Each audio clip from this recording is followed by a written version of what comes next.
کیا جمہوری نظام ناجائز ہے؟ پاکستان کا جو نظام حکومت چل رہا ہے کیا اسلام اس کی اجازت دیتا ہے یا پھر خلافت کا نظام ہونا چاہیے؟ اگر خلافت کا ہونا چاہیے تو ہمارے دینی ادارے اور علماء اس کے لیے کام کیوں نہیں کر رہے؟ محمد وقاص گوجرانوالا سے۔ دیکھیے اسلام میں کوئی مخصوص طرز حکومت نہیں ہے، یہ پہلے ذہن میں رکھ لیں کہ یہ والا نظام یہ والا طریقے سے حاکم آئے یا یہ والا طریقے سے حاکم آئے۔ اصل یہ ہے کہ جو اس قوم کے پڑھے لکھے سنجیدہ اور عقل و شعور والے لوگ ہیں وہ سلیکشن کریں کسی ایسے آدمی کی جس کے بارے میں ان کو پتہ ہو کہ یہ اللہ کا خوف بھی رکھتا ہے، گناہ کبیرہ سے بھی بچتا ہے اور ملک اور قوم کا خیر خواہ ہے، وہ سلیکشن کر کے کسی ایسے آدمی کو بنا دیں۔ اور وہ آدمی جو خود بننا چاہتا ہو اس کو تو بالکل نہ بنایا جائے۔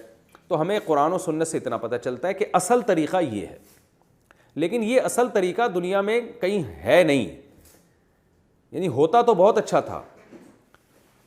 اور جو چیز آپ کے اختیار، یعنی اگر مجھ سے پوچھیں گے تو میں تو کہوں گا بھی ایسا ہونا چاہیے، کیونکہ حضرت ابوبکر رضی اللہ تعالیٰ عنہ کا انتخاب ایسے ہوا، پھر حضرت عمر کا انتخاب ایسے ہوا کہ حضرت ابوبکر نے سمجھدار لوگوں کی کمیٹی بنا دی، اس میں بھی سب لوگوں سے مشورہ نہیں کیا، سمجھدار لوگوں کی کمیٹی بنا دی، حضرت ابوبکر نے حضرت عمر کو خود ہی نامزد کر دیا کیونکہ آپ جانتے تھے ان سے بہتر کوئی بھی نہیں ہے، تو پتہ چلا خلیفہ خود بھی نامزد کر سکتا ہے، اور حضرت عمر نے کمیٹی بنا دی، اس کمیٹی نے پہلے حضرت عثمان کو منتخب کیا، حضرت عثمان کے بعد انہوں نے حضرت علی کو منتخب کیا، تو یہ اصل طریقہ ہے۔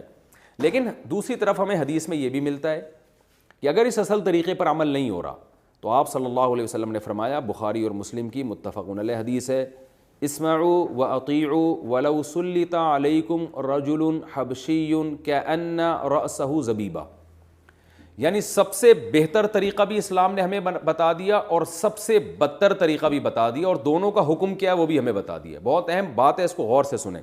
سب سے بہتر طریقہ وہ جو حضرت ابوبکر کی سلیکشن کا تھا کہ مکہ اور مدینہ کے سمجھدار ترین لوگ جمع ہوئے، انہوں نے حضرت ابوبکر کے ہاتھ پہ بیعت کرنا شروع کر دی۔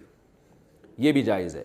یہ بھی جائز ہے کہ خلیفہ خود نامزد کرے کہ میرے بعد یہ ہوگا، جیسے حضرت عمر کا حضرت ابوبکر نے انتخاب کیا، اور حضرت ابوبکر نے ظاہر ہے نہ اپنی رشتہ داری دیکھی بلکہ امت کی خیر خواہی دیکھی۔ پھر یہ بھی ہے کہ حضرت عمر نے کمیٹی بنا دی 6 افراد کی، بھئی یہ جس کو منتخب کریں گے، تو یہ اصل تو یہ طریقے ہیں۔ لیکن حدیث میں جو بخاری مسلم کی میں نے حدیث پڑھی، اس میں بدترین طریقہ بھی ہے، اس کا بھی تذکرہ ہے۔ بدترین کیا ہے کہ ایک آدمی جسے نہ پبلک پسند کرتی ہے، جس کی نہ ووٹنگ ہوئی ہے، نہ مشورہ لیا گیا، نہ یہ دیکھا گیا کہ یہ خیر خواہ ہے، حتیٰ کہ شکل بھی نہیں دیکھی گئی، وہ کیا کرتا ہے، ظلم کی بیس پر تلوار چلاتا ہے اور لوگوں کی گردنیں کاٹتے کاٹتے کاٹتے کاٹتے ایک حکومت پہ مسلط ہو جاتا ہے، ظالم حکمران جسے کہا جاتا ہے، آمریت جسے کہا جاتا ہے۔ تو اگر وہ غلط طریقے سے کوئی آیا اور اس میں ایبلٹی ہے ہی نہیں حاکم بننے کی، لیکن وہ بن گیا حاکم، حاکم کی ڈیفینیشن کیا، پاور ملک کی اس کے ہاتھ میں آ گئی، قوم کی پاور جو ہے نا، ایک ریاست کی لگام اس کے ہاتھ میں آ گئی ہے، تو جب وہ اس اسٹیج پہ پہنچے گا، اس کا اس طرح سے آنا تو غلط تھا، لیکن جب وہ پہنچے گا تو بخاری مسلم کی حدیث ہے، آپ صلی اللہ علیہ وسلم نے فرمایا، اسمعوا واطیعوا، سنو اور اطاعت کرو، وَلَوْ سُلِّطَ عَلَيْكُمْ رَجُلٌ حَبْشِيٌّ، اگرچہ حبشی غلام تم پر مسلط ہو جائے۔ ایک تو حبشی کا مطلب یہ کہ شکل بھی اچھی نہ ہو، انسان کم از کم وزیر اعظم یا صدر کی یا خلیفہ کی پرسنالٹی تو دیکھتا ہے نا کہ یار چلو کام اچھے نہیں، شکل تو اچھی ہو، فرمایا شکل بھی اچھی نہیں ہے، اور دماغ بھی ایسا ہے اس کا، کأن رأسہ زبیبہ، کشمش کی طرح پچکا ہوا سر ہے اس کا، کھوپڑی اس کی کشمش کی طرح ہے، یعنی ادھر سے بھی خالی ہے۔ لیکن جب مسلط ہو گیا تو اب غلط ہوا، لیکن بعض کام کرنے سے پہلے غلط ہوتے ہیں، جب ہو جاتے ہیں تو اب وہ ریورس نہیں ہوتے۔ جیسے دوسری شادی کا میں لوگوں کو کہتا ہوں کہ بعض لوگوں کے لیے دوسری شادی صحیح نہیں ہوتی، لیکن جب ہو گئی ہے تو اب ہم ان کو طلاق کا مشورہ نہیں دیتے کہ اب آپ ڈیورس دیں دوسری کو، اب ہو گئی تو ہو گئی، تو وہ کن لوگوں کے لیے صحیح نہیں ہوتی، جن میں حوصلہ نہیں ہے، تپڑ نہیں ہے، عدل نہیں کر سکتے، تو ان کو پہلے سے اندازہ نہیں تھا کہ کیا ری ایکشن ہوگا، یہ ان سب چیزوں کے لیے تیار نہیں تھے، سنہری خواب دیکھ کر وہ شادی کر رہے تھے۔ تو بعض چیزیں کام کرنے سے پہلے غلط ہوتی ہیں، ہو جائیں تو اب انہی کو کسی طرح نبھانا ہوتا ہے۔ تو ان میں بھی یہی ہے کہ اگر کوئی غلط طریقے سے بھی حاکم بن جائے تو نبی صلی اللہ علیہ وسلم کی حدیث ہے کہ اب آپ نے اس کی اطاعت کرنی ہے، اس کے خلاف اب آپ تلوار نہیں اٹھا سکتے، کیونکہ اصول اور ضابطہ یہ ہے کہ بڑی مصیبت سے بچنے کے لیے چھوٹی مصیبت کو برداشت کیا جاتا ہے. اب وہ بڑی مصیبت آ گئی ہے, حاکم بن گیا ہے, لیکن اگر آپ اس کے خلاف تلوار اٹھائیں گے تو مسلمانوں کے قتل ہوگا, ریاست 2 ٹکڑوں میں تقسیم ہوگی.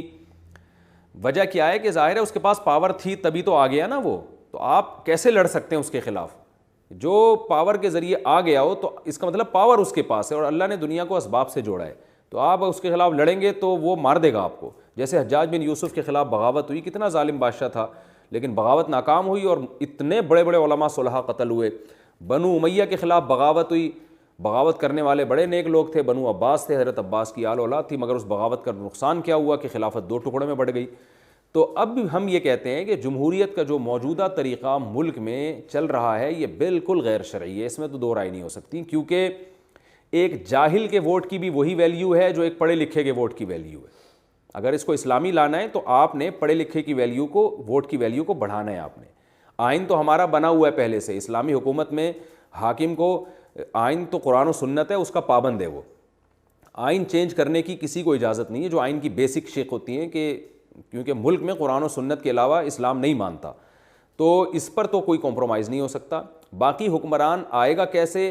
تو اصل طریقہ تو یہ ہے جو حضرت ابوبکر رضی اللہ تعالیٰ عنہ کی سلیکشن کا تھا کہ آپ پڑھے لکھے لوگوں کی ووٹ کو ویلیو دیں آپ, اور جو قوم کے سمجھدار لوگ ہیں, لیکن ایسا ہے نہیں.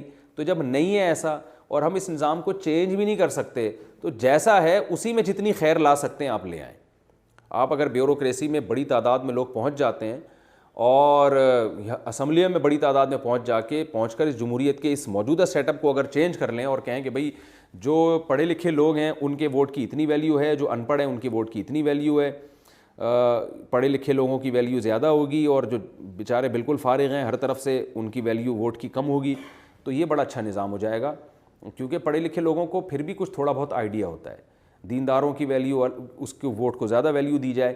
تو ایجوکیشن پر میں سمجھتا ہوں کہ مدار ہونا چاہیے. اس میں اختلاف رائے بھی ہو سکتا ہے, لیکن میں سمجھتا ہوں کہ ایک ایجوکیٹڈ آدمی کے ووٹ کی ویلیو کم از کم 3-4 گنا زیادہ ہونی چاہیے ایک ایسے آدمی کی ویلیو ووٹ سے جو بالکل پڑھا لکھا نہ ہو, اس کو کچھ آتا ہی نہ ہو, بلکہ اس کی ویلیو کی اس کے ووٹ کی ویلیو ہی نہیں ہونی چاہیے. کیونکہ اس کو کیا پتا, وہ تو یہ دیکھے گا کہ کس نے میرے ملک میں سڑک بنا دی, کس نے میرے ملک میں یہ بنا دیا, وہ ظاہری چند چیزوں, اس کو اندر کیا پتہ ہے کہ ملک کیسے کھوکھلا ہو رہا ہے, ملک کا کیا بیڑا غرق ہو رہا ہے, اس کو اندر کی چیزیں نہیں پتہ ہوتی. عوام کو بیوقوف بنانا جمہوری حکمرانوں کے لیے بہت آسان ہوتا ہے. 2-4 نعرے لگا کے وہ عوام تو بھیڑ بکریوں کی طرح پیچھے چل پڑتی ہے. تو وہی ہو رہا ہے کہ آپ دیکھیں نا کیا حال کیا ہوا ہے. میں کیا جگہوں کے نام لے کے بتاؤں آپ کو, خود لوگ سمجھدار ہیں کہ ان جمہوری حکمرانوں نے بیڑا غرق کیا ہوا ہے. تو یہ جمہوریت کا بڑا غلط نظام ہے ہمارے ملک میں. لیکن اب کرنا کیا ہے؟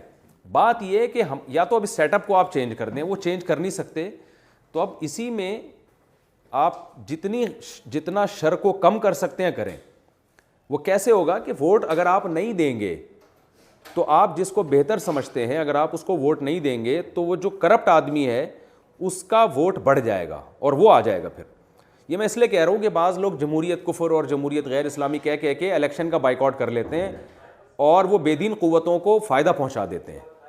تو بائیکاٹ نہیں کرنا ہے, اب آپ نے اسی کا حصہ بن کے some thing is better than nothing, کہ آپ پورا آ جائے گا, یہ ہوگا کہ ملک 4 ٹکڑوں میں بڑھ جائے گا. سعودی عرب میں اگر بغاوت ہوتی ہے خلافت کے نام پہ کہ ہم بادشاہت کو ختم کریں گے, خلافت لائیں گے, خلافت ولافت نہیں آئے گی, سعودی عرب ٹکڑوں میں تقسیم ہو جائے گا اور جو اسلام دشمن قوتیں وہ وہاں اور زیادہ مستحکم ہو جائیں گی, اور زیادہ ان کے جو ہے نا فائدے حاصل ہوں گے. اس لیے جتنے بچے کچے اسلامی ملک بچے ہوئے ان کو بچاؤ.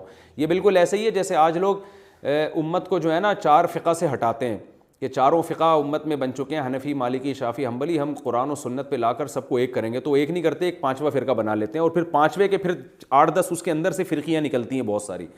تو لیبل بہت اچھے لگ رہے ہیں لیکن امت اس سے جڑنے کے بجائے ٹوٹتی چلی جا رہی ہے. تو جو بچے کھچے اسلامی ملک بچے ہوئے ان کی قدر کریں, ان میں آپ سانس لے رہے ہیں, انہی میں آپ جس حد تک اسباب اور وسائل اختیار کر کے خیر لا سکتے ہیں لائیں. تو وہ خیر کس طرح سے آئے گی؟ ایجوکیشن کی طرف توجہ دیں. میں اکثر واقعہ سناتا ہوں, دوبارہ میں سنا رہا ہوں. لاہور سے ایک صاحب کا فون آیا کہ لاہور میں ہائی کورٹ کے جج نے غیر شرعی فیصلہ کیا ہے, آپ جج کے خلاف بیان کریں. میں نے کہا جج کے خلاف بیان کر کے میں اندر ہو جاؤں گا, غیر شرعی فیصلہ تو تبدیل نہیں ہوگا. تو کہا پھر کیا کریں؟ وہ مجھے کہنے لگے. میں نے کہا یہ کریں کہ آپ کے کتنے بیٹے ہیں؟ انہوں نے کہا 3 بیٹے. میں نے کہا آپ تینوں کے بارے میں یہ ویژن بنائیں کہ میں نے تینوں کو سپریم کورٹ کا جج بنانا ہے تو کم از کم ہائی کورٹ کے تو بن ہی جائیں گے. اور ان کی پہلے سے تربیت کریں آپ کہ بھئی غیر شرعی فیصلے نہیں کرنا, آپ نے ملک میں خیر لے کر آنی ہے, کرپشن کو ختم کرنا ہے, جو بھی ہے. تو پہلے سے جب ویژن بنے گا, ویژنری لوگ ان سی ایس ایس کریں گے اور بیوروکریسی میں جائیں گے تو انشاءاللہ پھر خیر آئے گی. تو یہ جو طریقہ خیر لانے کا ہے نا, ایک دم اٹھو اور یوں کر دو, اس سے کچھ بھی نہیں ہوگا, اس سے آپ ختم ہو جائیں گے اور کچھ نہیں ہوگا. تو ترکی میں دیکھیں طیب اردگان کا جو طریقہ ہے وہ لانگ ٹرم پالیسی ہے, بہت اچھے نتائج اس کے نکل رہے ہیں انشاءاللہ. آج جو ترکی آپ کو نظر آ رہا ہے 40-50 سال کے بعد ترکی بالکل چینج ہو چکا ہوگا انشاءاللہ. اللہ سے پوری امید ہے ایک بہترین اسلامک اسٹیٹ بن چکا ہوگا وہ.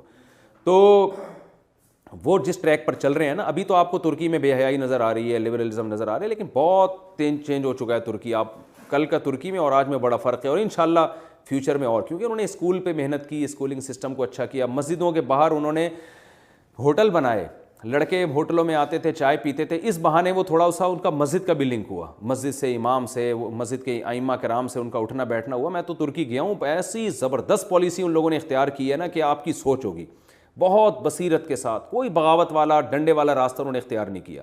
ہم چاہتے ہیں ایک دم سے انقلاب آ جائے اور جمہوریت کفر اور جمہوریت یہ ہے, جمہوریت یوں, ایسے باتیں کر کے پھٹ پھٹا کے ختم ہو جاتے ہیں, اور کچھ لوگ جیلوں میں چلے جاتے ہیں, اور بہت سے ملک تقسیم ہو گئے, تباہ برباد ہو گئے. وہ بین الاقوامی طاقتوں نے ان کو یرغمال بنا لیا, بین الاقوامی طاقتوں نے ان کے رہے سہے وسائل پہ بھی ہڑپ کرنا شروع کر دیا. تو اس لیے مسلمانوں کو ابھی جوڑنے کی ضرورت ہے, مزید ٹوٹنے کا ہم تحمل نہیں کر سکتے. آپ ایجوکیشن کی طرف توجہ دیں, اچھے لوگ ایجوکیشن میں آئیں, فوج میں جائیں اور پولیس میں جائیں, جو بیوروکریسی میں جو پیک کے عہدے ہیں نا ان میں اچھے لوگوں کو بھیجیں. آپ اپنی اولادوں کا ویژن بنائیں کہ میں نے ایسا کرنا ہے. تو انشاءاللہ دیکھیں, آج نہیں 20-30-40 اچھے اسکول بنائیں آپ, جن میں ایجوکیشن بہت اچھی ہو لیکن ماحول اسلامی ہو اور ویژنری لوگ ہوں اس میں. تو آپ دیکھیں کیا انشاءاللہ انقلاب آئے گا.